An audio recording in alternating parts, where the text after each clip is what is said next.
돌파구가 필요 없습니다. 하지만 문제 있는 인생에게는 분명히 돌파구가 필요합니다. 여러분, 사방으로 문이 잠겨져 있어요. 그런데 안에서 불이 났습니다. 그러면은 어떻게 할까요? 길을 쓰고 문을 열겠죠. 그죠? 닫힌 문을 열고 뛰어나가야 불에서 건짐받고 살 수가 있습니다.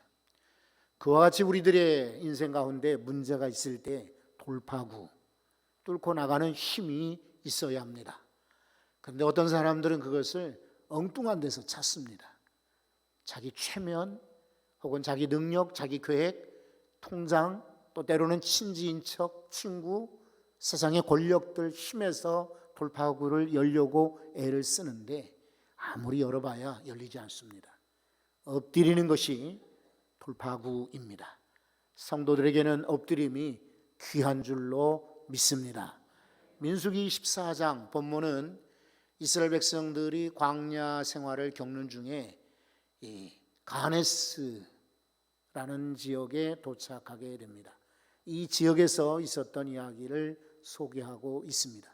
지도를 준비했으니까 한번 보십시오.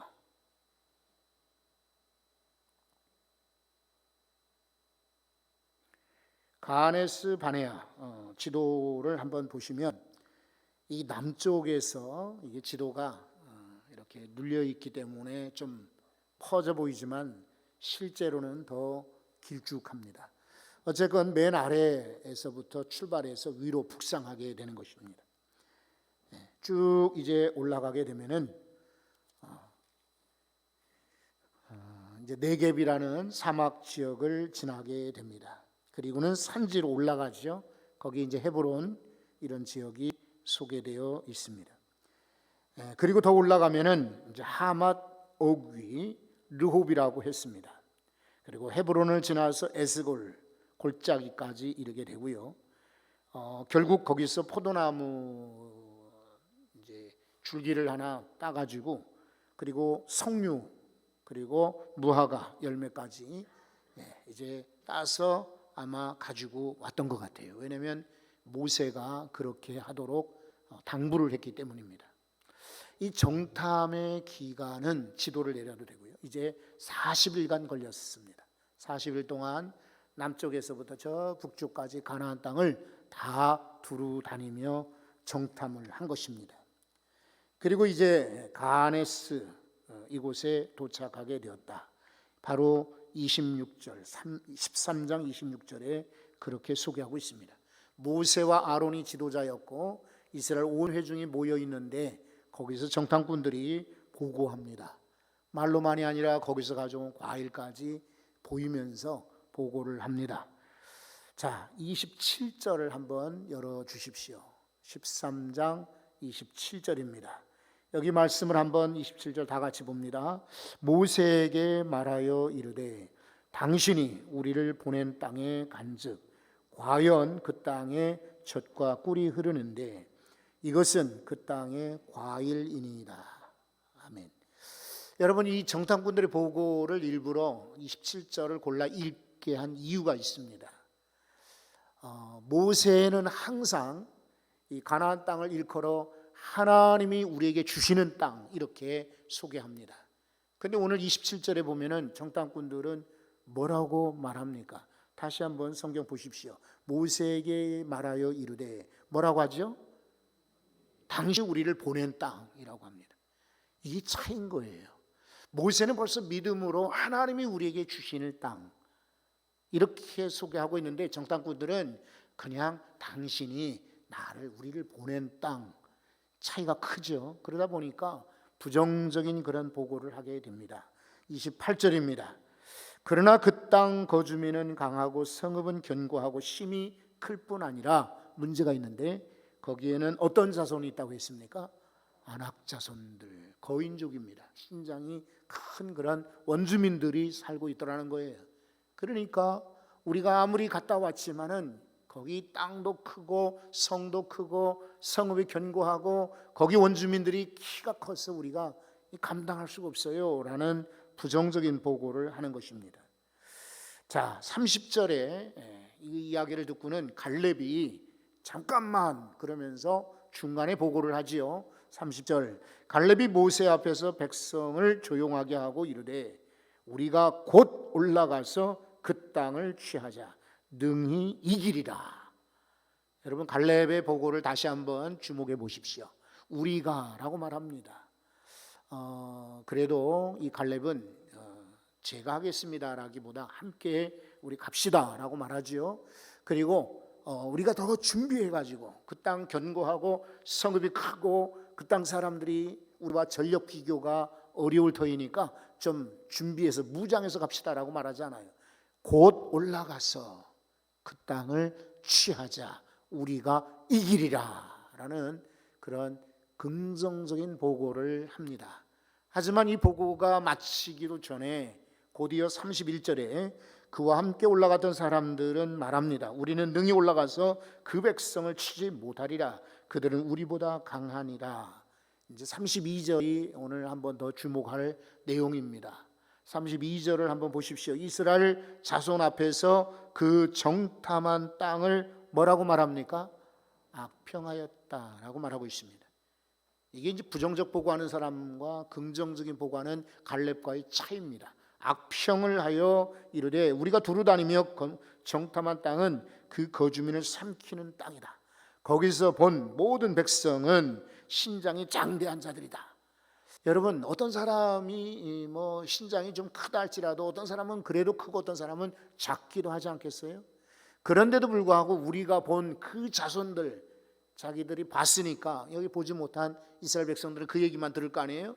다 키가 크다라는 과장 보고를 하고 있습니다. 그러면서 거기서 네피림 후손인 아낙 자손의 거인들을 보았는데 우리는 스스로 보기에도 메뚜기 같다. 자신들을 메뚜기처럼 이렇게 부정적으로 취급하고 있습니다. 그 이야기를 들으니까 자 오늘 읽은 14장 1절에 보면 온 회중 이스라엘 백성들이 그 얘기를 듣고 반가웠겠어요? 아니면 두려워했겠어요? 당연히 두려워하죠. 그러면 밤새도록 울부짖는 것입니다. 밤새도록 통곡했다라고 소개하고 있습니다. 그뿐만 아니라 2절에 보면 이스라엘 자손이 이제는 모세와 아론을 원망하는 것입니다. 여러분 원망은 절대로 돌파구가 될 수 없어요. 문제 해결의 열쇠가 될 수가 없어요. 우리는 흔히 무슨 문제가 또 벽에 부딪히면 원망부터 합니다. 너 때문이고 너 때문이고 환경 때문이고 집안 때문이고 누구 때문이고 막 이렇게 저렇게 원망하는데 원망은 절대로 문제 해결의 해답이 될 수가 없어요. 돌파구가 아닙니다. 그래서 성경은 여기저기에서 원망을 피하라고 권하고 있어요. 야고보서 5장 9절입니다. 형제들아 서로 원망하지 말라. 그리하여야 심판을 면하리라. 보라 심판주가 문 밖에 서 계시느니라. 원망하지 마라. 그래야 심판을 면한다. 다시 말해서 원망하는 자는 심판을 당한다. 이런 말씀이죠. 계속해서 잠언 19장 3절의 말씀 보면은 사람이 미련함으로 자기 길을 굽게 하고 마음으로 뭐라고 했습니까? 여호와를 원망하느니라. 마음이 굳은 사람, 구부러진 사람은 자기 길도 굽어지며 하나님을 원망한다. 고린도전서 10장 10절을 보십시오. 그들 가운데 어떤 사람들이 원망하다가 멸망시키는 자에게 뭐라고 하십니까? 멸망하였나니. 원망하면 멸망하게 돼 있다. 돌파구가 아니에요. 그러면 돌파구는 우리의 능력일까? 우리의 힘일까? 우리의 장담일까? 그렇지도 않습니다. 우리가 아무리 능력이 있다 할지라도 해방구, 돌파구를 찾기도 어렵거니와 찾아도 열 수가 없어요. 그러나 내게 능력 주시는 자 안에서 모든 것이 가능할 것을 믿으시기 바라요. 그래서 성경에 빌립보 4장 13절에 그랬잖아요. 내게 능력 주시는 자 안에서 내가 뭐라고 했습니까? 모든 것을 할 수 있다. 돌파구도 능력 주시는 자 안에서 가능한 거예요. 여러분이 실력으로 되는 거 아니에요. 재주로 되는 거 아니에요. 여러분이 애쓰고 노력한다고 탈구 또 돌파구가 열리는 게 아니라 경제적인 돌파구도 마찬가지고 건강의 돌파구도 마찬가지고 여러분이 가지고 있는 여러 가지 온갖 종류의 문제의 돌파구는 되게 능력 주시는 자 안에서 가능합니다. 식구들이 아프지요? 내게 능력 주시는 자에게 구하시기 바라요. 미래 일이 걱정이 되시죠? 내게 능력 주시는 자 안에서 기도하시면 열려질 줄로 믿습니다. 자, 그러면서 위기 상황에 모세와 아론이 어떻게 하는가 보겠습니다. 자, 이제 14장 5절입니다. 5절을 한번 다 같이 읽어봅니다. 모세와 아론이 이스라엘의 온 회중 앞에서 엎드린지라. 여러분, 엎드렸다 그랬어요. 제목처럼 엎드리는 것이 돌파구라고요. 위기의 돌파구는 바로 엎드리는 데 있습니다. 그러니까 모세와 아론은 여기서 그냥 엎드리는 거예요. 엎드린다는 말이 그냥 약하기 때문에 또 두렵기 때문에 아이고 살려주세요 하면서 엎드리는 게 아니에요. 성도에게 엎드리는 바로 기도입니다. 여러분, 기도로 돌파구를 만들어내시기를 바라요. 성경은 곳곳에서 말합니다. 시편 122편 1절에 내가 산을 향하여 눈을 들리라. 나의 도움이 어디서 올까? 나의 도움은 뭐라고 했습니까? 천지를 지으신 여호와에게로소이다. 아멘. 도움은 하나님이 주시는 거예요. 그러니까 엎드려야 되는 것입니다. 자, 잠언 14장 32절을 보십시오. 악인은 그 환난에 엎드려져도 의인은 그 죽음에도 소망이 있느니라. 좀 번역이 이상하죠. 죽어도 소망이 있단 말이 아니라 죽음이 닥쳐와도 죽음 앞에서도 소망이 있다. 왜냐하면 악인은 소망이 없어요. 엎드리지 않으니까. 그러나 의인들은 엎드리기 때문에 죽음이 코앞에 와도 눈앞에 와도 소망이 있는 것입니다. 또 하나 시편 34편 6절입니다. 이 구절 다 같이 읽겠습니다. 이 곤고한 자가 부르짖음에 여호와께서 들으시고 그의 모든 환난에서 구원하셨도다. 아멘. 환난에서 구원받는 것, 위기에서의 돌파구 바로 엎드릴 때 가능합니다. 내일부터 우리 특별 새벽기도회를 이곳 본당에서 열잖아요. 엎드리는 기회로 만드시기 바래요. 엎드려야 돌파구가 열립니다. 영상을 제가 부탁을 했는데 한번 보도록 하겠습니다. 그리고 기도할게요. 사이판을 비행을 갔습니다. 그때는 실험 부분만 갔습니다. 아마 대한항공에서도 그런 비행은 참 힘듭니다. 예. 그 승객들은 전부 다 실험 부분입니다. 그래요? 딱 태워가지고 가는데 제가 이제 727 소장하고 있었으니까 이제 그 임무는 제가 하게 되는 거죠. 일본 아키카라를 지나가지고 이제 사이판으로 가게 됐는데 그때는 마찬가지로 이제 할렐루야, 여러분 안녕하십니까? 오늘 이 비행기는 하나님이 타고 계십니다. 여러분의 첫 미럴 여행이 정말 하나님이 순탄한 길로 인도해 주시고 하나님의 놀라우신 그 일들이 일어날 겁니다. 그리고 이제 내려가서 기아를 내리라는데 기아가 안 내려오는 거예요. 비행기가 가장 중요한 것은 랜딩 기아를 내려야 되거든요. 근데 그때 그 전에 벌써 하이드로릭이 조금 새고 있었습니다. 그래서 빨리 이제 그 교관사 보고 하이드로릭 채워라. 근데 채워라 해놓고 가만히 생각하니까 좀 기분이 조금 좋지 않아요. 야, 그거 다시 한번 매뉴얼 컨트롤 해가지고 열어봐라. 안 열린다는 거예요. 계속 작업해라. 근데 사실 배도 와서 이제 랜딩 기아를 내리려니까 이게 문도 안 열리고 핸들이 돌아가지가 않는 거예요.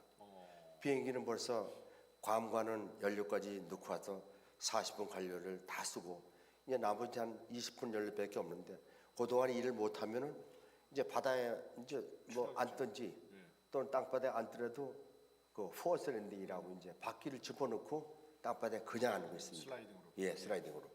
그럼 이게 내려다가 돌부리에 부딪혀서 불이 날 수도 있고 사람이 다칠 수도 있고 여러 가지 그런 걸 다 하게 되는 거죠. 아니 겁이 나는 거예요. 큰일 났네요. 그래서 조정관을 이제 부기장한테 맡기고 이제 기도했습니다.